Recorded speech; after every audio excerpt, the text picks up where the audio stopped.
Most investors think money is made by reacting to the loudest story on the screen. I have never believed that. The loudest story on the screen is usually where attention goes to die. The real money is often being made 2 layers below the headlines, where contracts are signed, infrastructure gets funded, supply chains get locked in, and future earnings begin taking shape while the crowd is still arguing about the news cycle. That is what I want to talk to you about. Because while people have been staring at war headlines, oil spikes, ceasefire rumors, presidential threats, tariff scares, and all the other short-term weather that makes markets feel untradeable, a much more important set of developments has been unfolding underneath the noise. Capital has been quietly choosing its bottlenecks. That is the mother line for this entire story. Capital has been quietly choosing its bottlenecks. Not the prettiest app, not the hottest slogan, not the stock with the most dramatic chart. The bottlenecks, the places where future demand must pass through whether the public is emotionally ready or not. That is where I prefer to stand. I have spent enough years in markets to know that there are really 2 screens. The first screen is the one almost everybody watches. That screen is built from fear, greed, war, elections, macro panic, breaking alerts, television language, and the constant temptation to believe that because a story is urgent, it must also be important. The second screen is the one far fewer people watch. That screen is built from contracts, order books, deployment schedules, supplier relationships, infrastructure financing, capital expenditure plans, balance sheet capacity, and the very boring question of who gets paid when the next wave of demand arrives. I trust the second screen always.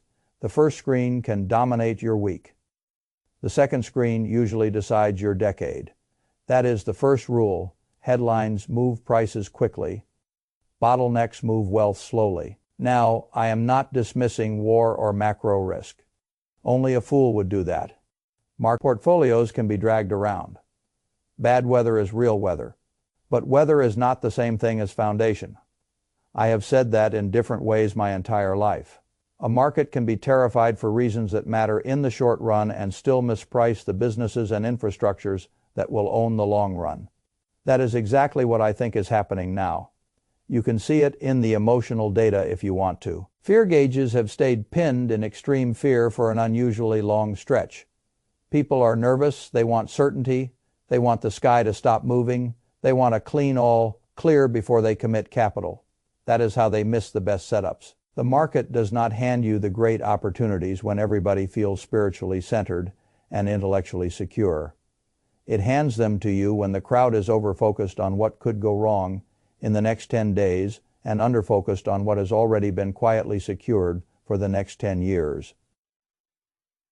That is the second rule. Extreme fear is rarely where the future gets canceled. It is often where the future gets discounted. I want to show you what I mean by that. Take Nebius. Most people have never heard the name enough times for it to feel familiar, which is one reason the opportunity exists at all. Familiarity is one of the market's odd little tax systems. The more familiar a name is, the easier it becomes for capital to believe in it. But belief is usually more profitable before it becomes effortless. Nebius sits in a very attractive place in the AI stack because it is not trying to become the celebrity model company. It is trying to become the infrastructure layer that sovereign and regulated AI workloads can actually run on that matters. A great deal of the market still talks about AI as if it is one giant cloud floating above the economy. It is not. It is a collection of demanding workloads that need compute, power, networking, security, regulatory tolerance, and deployment environments that make sense for the institutions using them. That is what makes Nebius interesting. It is not just more AI wallpaper. It is an attempt to build serious AI infrastructure for customers who are allergic to improvisation. Finance, healthcare, defense, sensitive enterprise workloads, the kinds of environments where move fast and break things is not a strategy. It is a lawsuit. And then something happened that should have made every serious investor stop and pay attention. NVIDIA did not merely praise the company. NVIDIA committed billions. Meta did not merely admire the concept. Meta committed capacity and money across years. Those two acts matter much more than most price action. This is the first mechanism I want you to remember. I call it infrastructure endorsement. Infrastructure endorsement is what happens when the most important players in a new technological regime choose to commit real capital, real supply access, and real multi-year relationships to a younger company before the broader market has fully repriced what that commitment means. That is not public relations. That is custody. Custody is always more valuable than language. If NVIDIA is willing to provide a company with early access to key platforms and attach billions in investment to a longer-term build-out, I care. If Meta is willing to tie future compute deployment to the same company in a meaningful way, I care even more. Not because giant companies are infallible, they are not, but because giant companies do not casually gift future bottleneck access to infrastructure players they consider ornamental. That is what the crowd always misses. It sees "I partner" as a phrase. I see it as a queue position inside a future profit stream. That is what matters. The market keeps wanting everything to become obvious in one clean quarter. Real infrastructure does not work that way. It gets built ahead of recognition. The market may eventually price the finished machine correctly. The opportunity lies in the period when the machine is still under construction. But the inputs, the demand, and the institutional commitments are already visible. That is how I think about Nebius. Not as a little stock with a big dream, as a queue position in a future infrastructure bottleneck. Now, let us move to Microsoft, because this is a completely different kind of opportunity. Nebius is still earning its reputation. Microsoft is being temporarily forgotten by the emotional machine because people have become too used to its quality. That is a useful thing when it happens. People make a mistake with gigantic companies. They assume that because the business is already proven, the upside must be finished. That is not how compounding works. A business can be huge and still undervalued if the market gets temporarily distracted, compresses the multiple, and forgets to appreciate what kind of earnings machine it is actually looking at. Microsoft is one of the best examples. The stock is down hard enough to make people nervous. It has been pushed close to long-duration support levels that do not get visited often. That matters because quality businesses reaching those levels are not ordinary events. They usually show up when the market is pricing a short-term fear into a long-term machine. What matters to me is not that the stock fell. What matters is that the business underneath kept growing. Revenue grew, gross profit grew, earnings per share grew. And they did it from a base so large that the numbers stop being cute and start becoming structural. That is very different from a weak giant making one final attempt to look alive.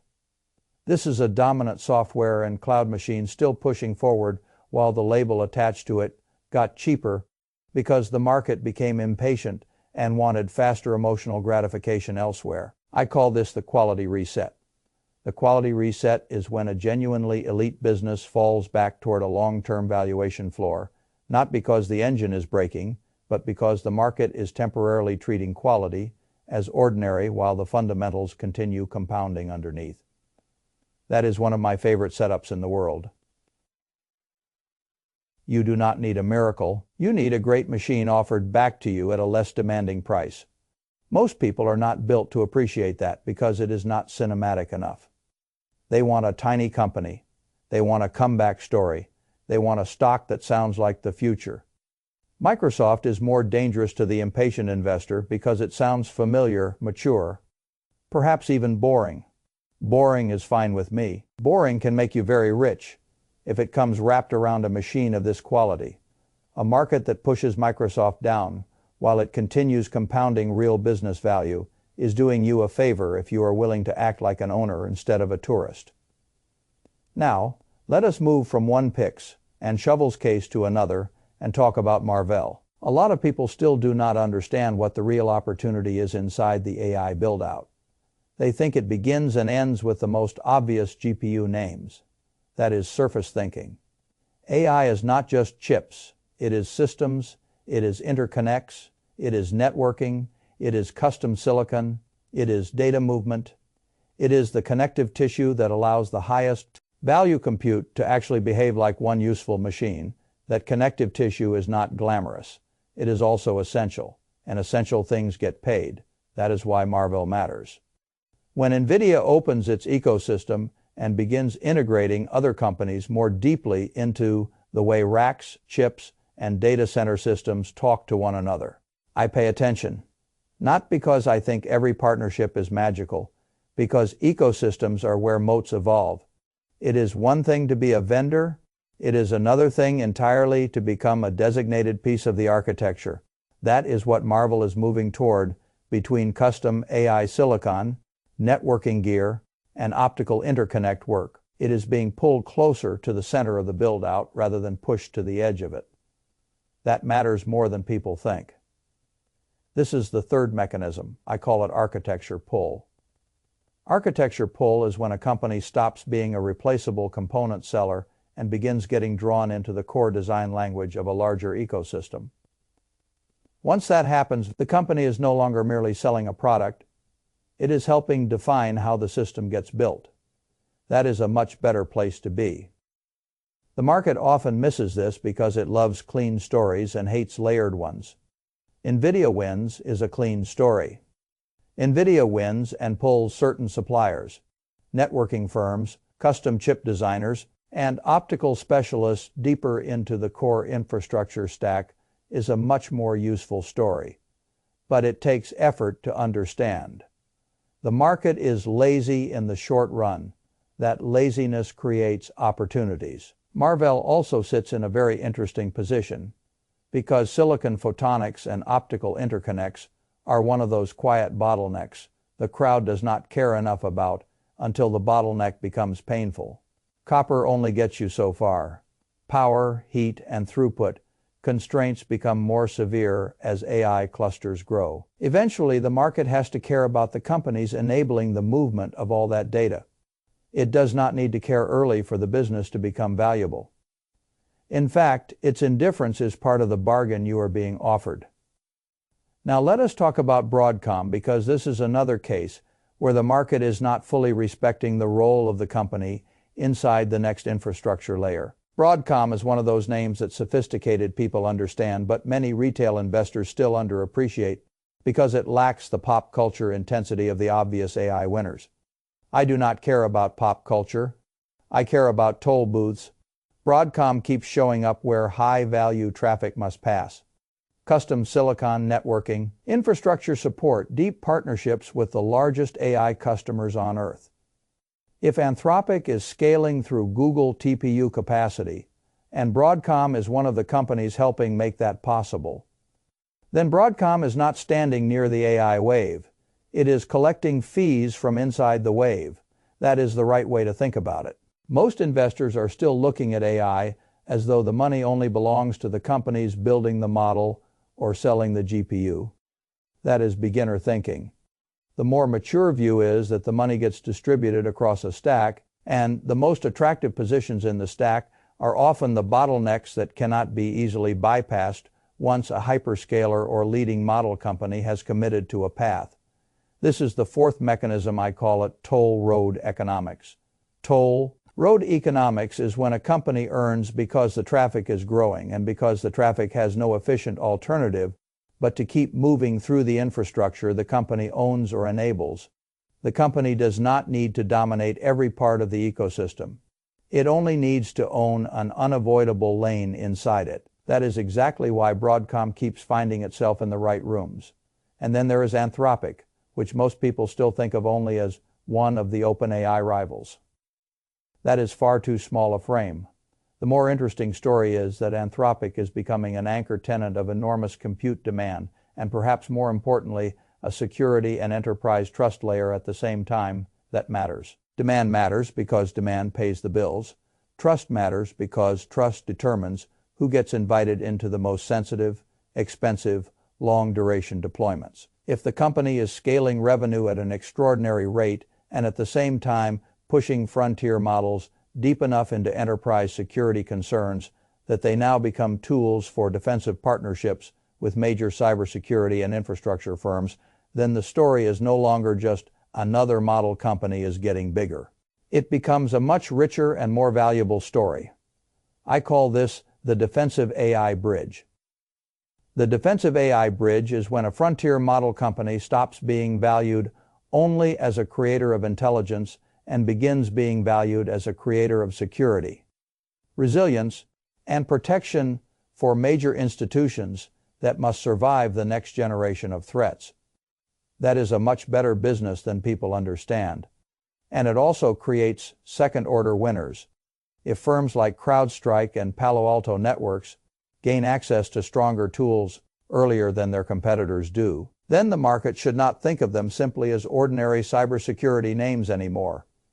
It should think of them as early recipients of an intelligence upgrade in a world where the threat landscape itself is accelerating. That matters enormously. Most investors still look at cybersecurity as though it is a mature software category with some growth. That is too sleepy. The better frame is that AI is not only creating productivity, it is also creating attack surfaces, code vulnerabilities, automation, assisted threats, and the need for entirely new defensive capability. The companies that sit nearest to the best defensive tools will likely have a head start. The market will not fully price until the need becomes obvious to everyone. That is a recurring theme in this story. The market waits for obvious. The money gets made before obvious. Now let us go one layer lower into the stack, because if there is one place where I think the crowd is still underestimating the coming demand wave, it is memory. People have an old habit with memory names. They think memory is a commodity and stop thinking. That laziness has cost people money for years, and it may cost them more in the years ahead if they do not update their model. AI is changing what memory means. When models get larger, context windows get larger, inference needs get larger, and the economics of speed, latency, bandwidth, and power efficiency become more important. Memory stops behaving like a forgettable side input and starts behaving like a strategic constraint. That is why I found the market's reaction to new compression breakthroughs so revealing. A technology arrives that might reduce memory demand per unit in one dimension, and the immediate market instinct is to assume less memory is needed. Therefore, memory names must suffer. That is child logic. The more serious investor asks whether lowering one cost inside a larger growth system might actually expand total demand, because the whole system becomes cheaper and more usable. That is exactly what often happens. It happened with compute. It can happen with memory. If better compression or more efficient model design makes AI, then more models get deployed, more applications move into production, more users show up, more inference happens, larger contexts become practical, and total system demand can still rise enormously, even if one narrow ratio improves. That is Jevons all over again. This is the fifth mechanism. I call it efficiency expansion. Efficiency expansion is when a technological improvement that appears to reduce resource need on a per-unit basis actually increases total demand for the resource, because the broader system becomes more affordable, more scalable, and more widely adopted. That is what makes memory so interesting here. Micron's numbers matter because they show the demand is not theoretical. Revenue exploding, earnings exploding, guidance pointing higher. These are not numbers from a dead commodity producer. These are numbers from a company sitting inside a real bottleneck while the market is still relearning how to think about the category. And once the market starts relearning, entire baskets and funds emerge around the theme. That matters too. It means memory is moving from specialist conversation into recognized category status. Category status attracts a different class of capital. Now let us come back to SpaceX, because the file you gave me ended there for a reason. Most people will look at a future SpaceX listing and think about one stock. I think about what kind of world must exist for that stock to justify its largest ambitions. And if you think through that carefully, you start seeing the outline of something much more interesting than the IPO itself. You begin seeing a world where compute, communications, orbital infrastructure, and private space manufacturing are no longer separate stories. They begin to merge into one capital narrative. Space-based connectivity, orbital data infrastructure, launch capacity, manufacturing nodes, power constraints on Earth being addressed by new architectures elsewhere. Whether every piece of that vision arrives on the timeline some founder would like is not even the main point. The main point is that the market is now being asked to price the possibility that it could, and the instant that possibility becomes institutionally acceptable, the satellites, suppliers, launch chains, and infrastructure layers around it all become more valuable. That is what a major listing does. It changes what future investors are allowed to believe without embarrassment. This is the sixth mechanism. I call it legitimacy transfer. Legitimacy transfer is when a giant category, defining event or company, makes the surrounding ecosystem more respectable, more understandable, and more investable in the eyes of institutions that previously viewed the whole area as too speculative to underwrite seriously. That matters more than price pops. Price pops entertain. Legitimacy transfer creates multi-year flows. That is why I do not care much for the investor who says, "Tell me the one best stock." That is not how real fortunes are built in modern technological revolutions. Real fortunes are usually built by understanding how the stack works and then buying the bottlenecks, enablers, toll roads, and validated growth machines, while the public is still overfocused on the obvious face of the story. This brings me to the identity shift hidden inside everything I have said. Most people invest like tourists. I want you to invest like an infrastructure owner. That is the flip. A tourist looks at the headline attraction. An infrastructure owner studies what millions of users, dollars, workloads, or missions must pass through. A tourist wants the most famous name. An infrastructure owner wants the unavoidable bottleneck. A tourist asks what is hot. An infrastructure owner asks what gets paid as the whole category scales. That difference may not sound dramatic. It is dramatic. It is the difference between buying labels and buying economics. And economics is always what I care about in the end.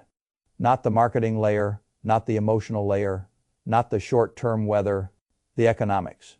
If I take everything in your file and compress it into one serious operating system, it would look like this. First, ignore the panic screen long enough to identify where major institutions are actually committing long-duration capital while everyone else is distracted. Second, separate the stack into levels: frontier model companies, hyperscalers, core chip providers, networking and interconnect firms, memory bottlenecks, security bridges, space and communications infrastructure. The money does not all go to one layer.